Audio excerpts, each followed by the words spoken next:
एक बार फिर से आपका स्वागत है। अब समय है कि हम प्रभु यीशु मसीह का धोखे से पकड़वाए जाने के विषय में अध्ययन करें। तो रात के लगभग 1:30 से लेकर 2 बजे के बीच में हम देखते हैं प्रभु यीशु मसीह जान गए थे कि यहूदा निकट ही है, जो मुझे पकड़वाने के लिए जो मंदिर के सुरक्षा कर्मी हैं और जो पुरनई और महायाजक के और प्रधान के जो लोग हैं उन्हें लेकर के लाठी डंडों और तलवारों के साथ आता ही होगा।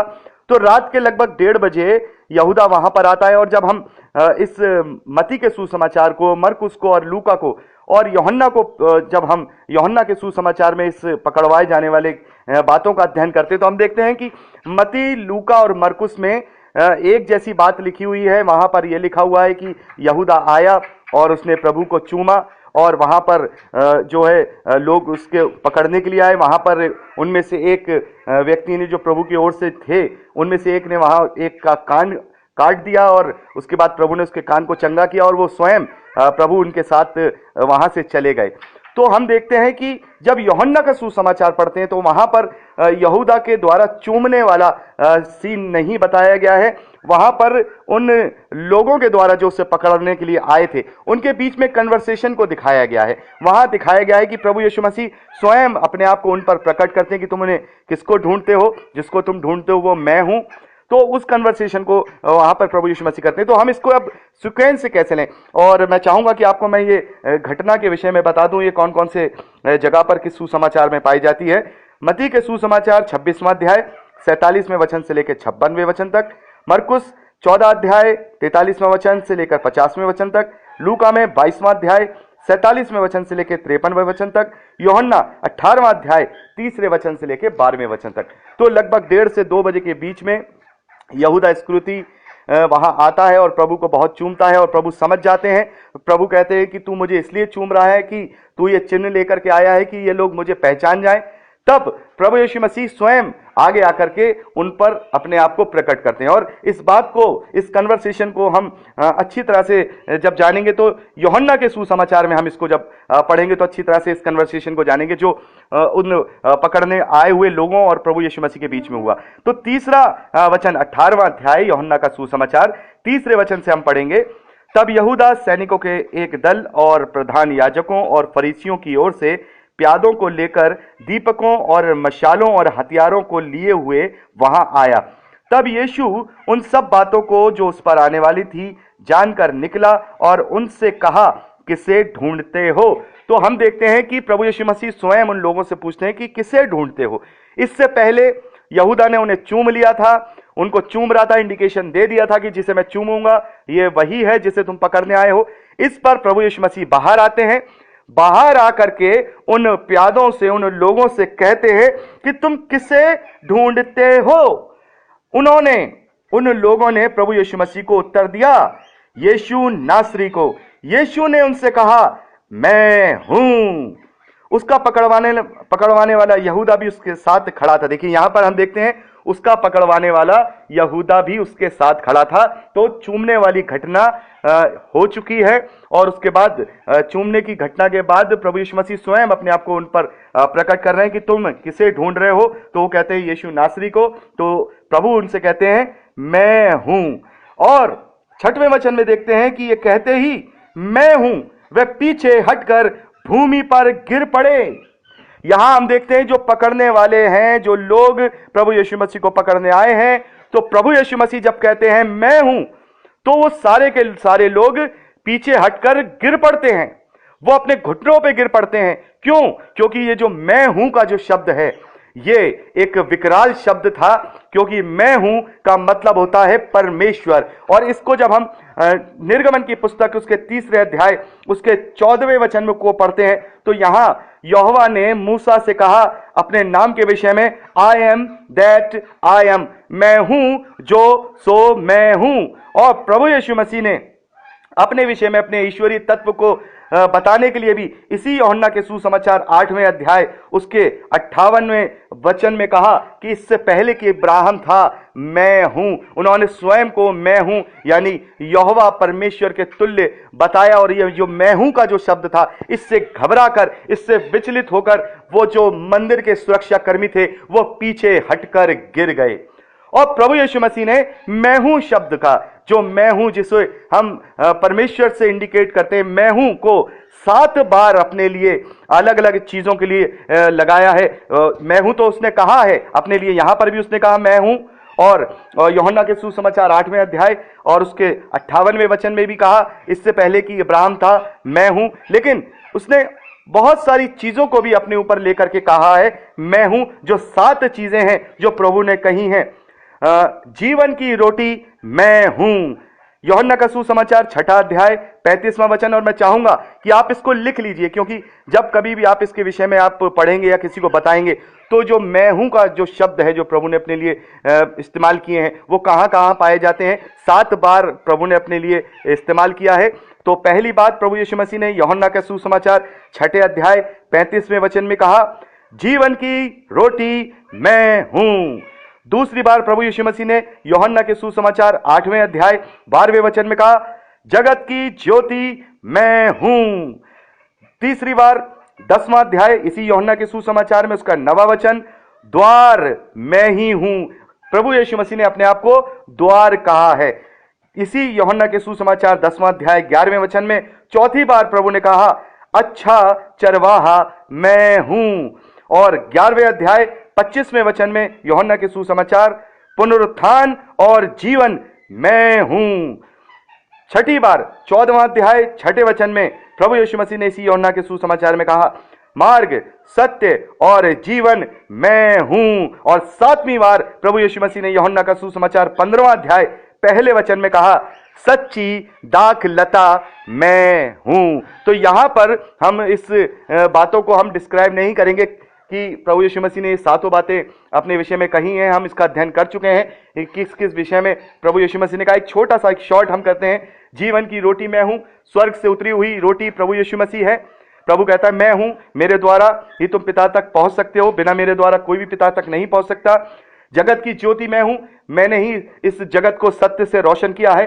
द्वार मैं हूं, मैं वो द्वार हूं जिसमें से होकर तुम पिता तक पहुंच सकते हो। अच्छा चरवाहा मैं हूं, क्योंकि अच्छा चरवाहा अपनी भेड़ों के लिए प्राण देता है, और मैं तुम्हारे लिए प्राण देने जा रहा हूं। पुनरुत्थान और जीवन मैं हूं। प्रभु यीशु मसीह कहते हैं मैंने ही पुनरुत्थान का जो रास्ता है वो खोल दिया है, मैं उसका मार्ग बन गया हूं।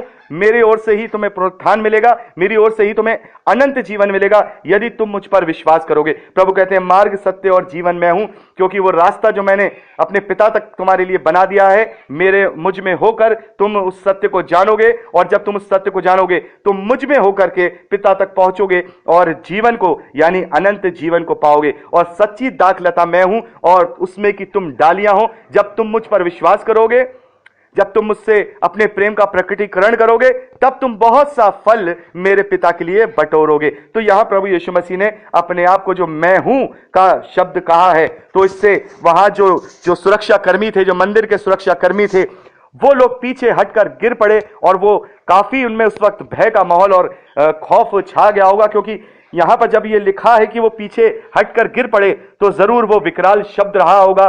प्रभु यीशु मसीह ने जब ये कहा होगा, यीशु ने उनसे कहा मैं हूं, उसके ये कहते ही मैं हूं वह पीछे हटकर भूमि पर गिर पड़े। तब उसने यानी प्रभु यीशु मसीह ने फिर उनसे पूछा, क्योंकि प्रभु चाहते थे कि ये डरे नहीं, ये घबरा ना जाएं, क्योंकि अगर ये चले गए तो फिर मेरे पिता की इच्छा पूरी नहीं होगी।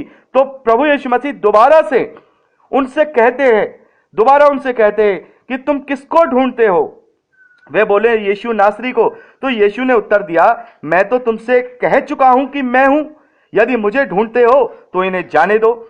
यानी कि प्रभु यीशु मसीह कहते हैं कि मैं हूं, मैं तुमसे कह चुका हूं, जिसको तुम ढूंढ रहे हो वो मैं हूं, लेकिन तुम खौफ खा गए। लेकिन तुमसे मैं कहता हूं कि तुम आओ, मुझे पकड़ो, मैं तुम्हारे साथ चलने के लिए तैयार हूं। लेकिन ये जो मेरे साथ लोग हैं, इनको तुम कुछ नहीं कहोगे, इन्हें जाने दोगे। ये इसलिए हुआ कि यह वचन पूरा हो जो उसने कहा था, जिन्हें तूने मुझे दिया है उसमें से मैंने एक को भी ना खोया। तो प्रभु यीशु मसीह ने यह बात हम देखते हैं, ये अपनी प्रार्थना में जो हमने अभी 17वें अध्याय का जब हमने अध्ययन किया था, और अपने चेलों के विषय में जब प्रभु यीशु मसीह अपने पिता से प्रार्थना कर रहे थे, निवेदन कर रहे थे महायाजक के रूप में, तब प्रभु कहते हैं कि जिन जिन लोगों को तूने मुझे दिया उनमें से मैंने किसी एक को छोड़ किसी को ना खोया। यानी कि यहूदा इस्करियोती के विषय में वहां प्रभु ने कहा कि केवल उसमें से एक ही जो था नष्ट हो पाया, बाकी मैंने किसी को ना खोया। तो यहाँ प्रभु यीशु मसीह चाहते थे कि ये लोग यहाँ से बच जाएं, क्योंकि अभी ये इतने साहसी नहीं हैं, क्योंकि अभी ये पवित्र आत्मा से नहीं भरे हैं, इन्हें आग से बपतिस्मा नहीं मिला है, तो ये घबरा जाएंगे। तो इन्हें ये जाने दिया जाए और वचन को भी जो वचन है वो भी पूरा हो जाए। तो यहाँ पे प्रभु यीशु मसीह कहते हैं कि मैं हूं, मैं तुम्हारे साथ चलने के तैयार हूं, लेकिन तुम इनमें से किसी को भी कुछ मत कहो, इन्हें जाने दो। तो यहाँ पर 10वें वचन में देखते हैं, तब शिमोन पतरस ने तलवार जो उसके पास थी खींची और महायाजक के दास पर चलाकर उसका दाहिना कान उड़ा दिया। उस दास का नाम मलखुस था। तो हम देखते हैं मत्ती के सुसमाचार में, लूका के सुसमाचार में, यूहन्ना के सुसमाचार में हम शिमोन पतरस का नाम नहीं देखते हैं। जब वहां कान काटने की घटना को तो पढ़ते हैं, आपने पढ़ा होगा, और मैं चाहूंगा कि आप साथ के साथ इनको जैसे जैसे मैं रेफरेंस दे रहा हूं उनको आप इस रिकॉर्डिंग के बाद या रिकॉर्डिंग से पहले पढ़ ले। तो वहां पर हम देखते हैं कि कान काटने की घटना हुई है, और हम देखते हैं कि मरकुस के सुसमाचार में उस कान को चंगा भी प्रभु यीशु मसीह ने किया था। और यहां पर जो दास का जो नाम दिया गया था मलखुस, जो वो दास था वो भी प्रभु पर विश्वास करने लगा था जब उसका कान चंगा हो गया। और जब हम ये बातें बाइबल में नहीं पाते, लेकिन जब बाइबल के बाहर से कुछ चीजों का हम जब अध्ययन करते हैं, हमें पता लगता है कि ये मलखुस था। ये जो था, इसको भी जो रोमी साम्राज्य है और जो लोग हैं प्रभु पर विश्वास करने के द्वारा इसको भी एक किसी घाटी में मरने के लिए डाल दिया गया था, इसको भी सजा दी गई थी। बहुत सारे लोग हैं, हम देखते हैं जो बरब्बा है, जो प्रभु यीशु मसीह को के लिए जिसको छोड़ दिया गया था, जिस डाकू को, ये भी बिब्लिकल नहीं है, हम बाइबल में नहीं पाते, लेकिन बाहर के जो इतिहास है उनमें जब पढ़ते हैं तो वो भी प्रभु पर विश्वास करने लगा था और वो भी प्रभु का जो है चेलों में से हो गया था। तो हम देखते हैं कि यहां पर पतरस का नाम लिया गया है। कान उड़ाने वाला कौन था? पतरस, क्योंकि तलवार उसके पास थी। एक तलवार थी, हम जानते हैं कि एक तलवार थी, प्रभु कहते हैं बहुत है, इससे ज्यादा और जरूरत नहीं है, क्योंकि जो है किसी एक की जिंदगी इसके द्वारा बदलने वाली। और मैं आपसे पहले भी कह चुका हूं कि कोई भी कार्य इस धरती पे प्रभु यीशु मसीह ने बिना किसी प्रायोजन के नहीं किए हैं।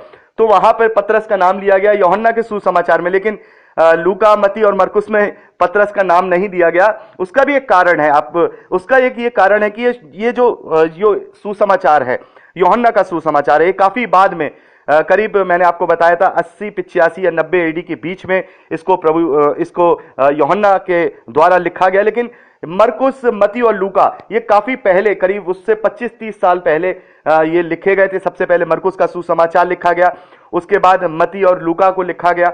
तो ये काफी पहले लिखे गए थे, और ये जो प्रारंभिक सुसमाचार थे जिसमें शायद लेखक पतरस को, जो जिस वक्त वो जिसे कहा जाएगा एक लीड वो कर रहे थे, वहां पर अन्य जातियों में भी और यहूदियों के बीच में भी प्रभु का प्रचार कर रहे थे, तो शायद उनके एक व्यक्तित्व को गलत तरीके से ना दिखाया जाए, तो वहां शायद इस वजह से उनका नाम नहीं दिया गया, क्योंकि वो शुरुआती बातें थी, लोग वाद विवाद करने वाले थे, बातों को उठाने वाले थे, लोगों से बहस करने वाले थे। आज भी तमाम लोग हैं, प्रभु के वचनों को लेकर के बहस करते हैं, अपनी आंखों को बंद करके उल्टी सीधी बातें करते हैं। तो उस समय पतरस का नाम इसलिए नहीं लिखा गया कि ये ना हो कि हम जब सुसमाचार सुनाने जाएं तो लोग उस बात को पकड़ के हमसे बहस करने लगे।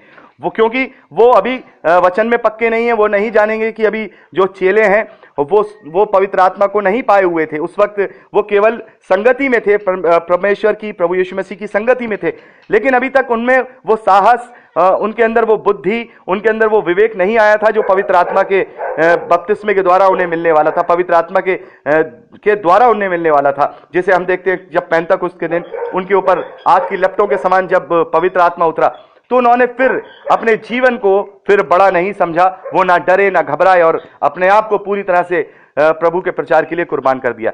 तो हम यहां पर हम देखते हैं कि पतरस का नाम यूहन्ना के सुसमाचार में बाद में इसलिए ले लिया गया क्योंकि लोग फिर समझ चुके थे, लोग जान चुके थे पतरस के पुराने जीवन को, पतरस के नए जीवन को। लोग समझ चुके थे कि अब ये वो पतरस नहीं है जो बिना पवित्र आत्मा के जो साथ था। अब ये जो पतरस है ये आत्मा को पाया हुआ पतरस है, पवित्र आत्मा और आग से बपतिस्मा पाया हुआ पतरस है। अब ये जो है लोगों को छू लेता है, लोगों को कह देता है तो चंगाई को प्राप्त कर लेते हैं। बड़े बड़े कार्य इस पतरस के द्वारा हो रहे हैं। तो उस वक्त जान चुके थे, इसलिए यूहन्ना ने पतरस के नाम को लिखने में कोई हिचकिचाहट नहीं हुई। तो वहां सीधा सीधा नाम बता दिया गया कि जो शिमोन पतरस है उसने अपनी तलवार निकाली और वहां जो दास था मलखुस नाम का, उसका कान उड़ा दिया। तब यीशु ने पतरस से कहा, अपनी तलवार म्यान में रख, जो कटोरा पिता ने मुझे दिया है क्या मैं उसे ना पीऊं? तो हम देखते हैं कि प्रभु यीशु मसीह कहते हैं कि अब नहीं, तुम क्या सोचते हो कि तुम्हारे इन तलवारों की, तुम्हारे इन लाठियों की या तुम्हारे सहयोग की मुझे जरूरत है? मैं उस परम प्रधान का पुत्र हूं। मैं चाहूं तो अपने पिता से एक बार बोलूं और वो स्वर्गदूतों की एक दो जाने कितनी टुकड़ियां भेज देगा और कोई भी ये मानव जाति में से कोई से भी मनुष्य मुझे पकड़ने की हिम्मत या ताकत नहीं रख पाएगा, लेकिन ये सब कार्य मैं कर रहा हूं। तो बहुत से लोग कहते हैं ना कि वो कैसा परमेश्वर का पुत्र है जो अपने आप को बचा नहीं पाया। तो उन्हें यह समझना होगा कि प्रभु यीशु मसीह यहां पर आया ही इसलिए था कि वो एक निष्कलंक मेमने के समान वो क्या हो जाए, लोगों के पापों को अपने ऊपर उठा ले और कुर्बान हो जाए और लोग क्या करें, उसके द्वारा अनंत जीवन को पाए।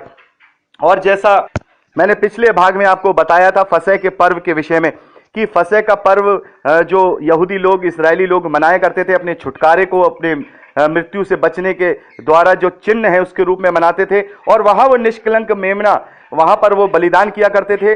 और सबसे पहला जब फसह का पर्व मनाया गया तो वहां पर भी निष्कलंक मेमने को बलिदान किया गया और अपने अपने घरों की चौखटों पे, खिड़कियों पर, सब पे लगा लिया गया, ताकि जो मृत्यु का दूत था उन चिन्हों को देख करके वो वहां से निकल गया, उनके पहलौठे बच गए। तो यही बात हम देखते हैं प्रभु यीशु मसीह का भी जो निष्कलंक मेमने के सामने बलिदान होना है, वो छुटकारे को इंडिकेट करता है, उस बचाव को इंडिकेट करता है जो यहूदियों और इजरायलियों को परमेश्वर ने 1500 साल पहले दिया था। तो यहां पर जो परमेश्वर का पुत्र है वो बचने नहीं आया था, राज्य, इस संसारिक राज्य को करने नहीं आया था। और किसी दिन समय आएगा, एक सरमन बहुत जल्दी मैं यूट्यूब पे भी अपलोड करने वाला हूं, जिसमें मैं बताऊंगा कि वो कौन से लोग थे जो प्रभु यीशु मसीह के विजय जब उन्होंने यरूशलेम में विजय प्रवेश किया था, वो जोर जोर से चिल्ला करके नारे लगा रहे थे कि दाऊद की संतान की होशना। उन्होंने अपने अपने वस्त्र भी प्रभु यीशु मसीह के रास्ते में बिछा दिए, खजूर की डालियां बिछा दी।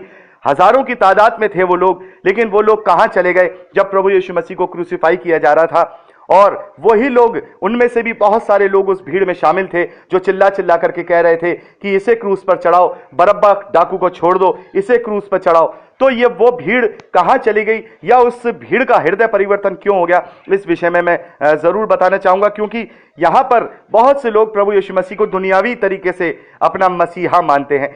और यहां पर भी हम देख रहे हैं कि प्रभु यीशु मसीह समझा रहे हैं कि मैं खुद अपने आप को बलिदान करने आया हूं। और जो दुनियावी लोग होते हैं वो ये सवाल करते हैं कि वो तो खुद अपने आप में परमेश्वर था, वो उसने अपने आप को नहीं खुद बचा पाया, तो हमें क्या बचाएगा? तो ये वो नहीं जानते कि उसके बलिदान के द्वारा ही तो हम बचे हैं।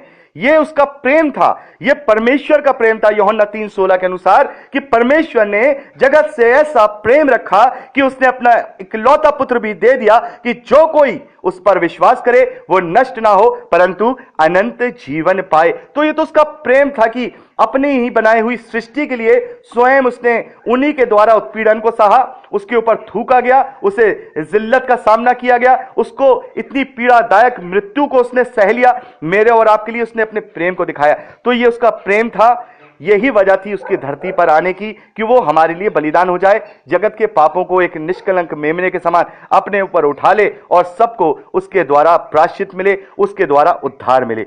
तो यहां पर हम देखते हैं कि प्रभु यीशु मसीह स्वयं वहां पर आके उनसे कहते हैं कि मैं ही हूं, मैं हूं जिसे तुम ढूंढ रहे हो। और फिर वो वहां उनके साथ चले जाते हैं। और इसके बाद हम देखते हैं प्रभु यीशु मसीह को वो हन्ना, जो कि महायाजक, जो साल का महायाजक काइफा है, उसका ससुर है, उसके पास लेकर के जाते हैं।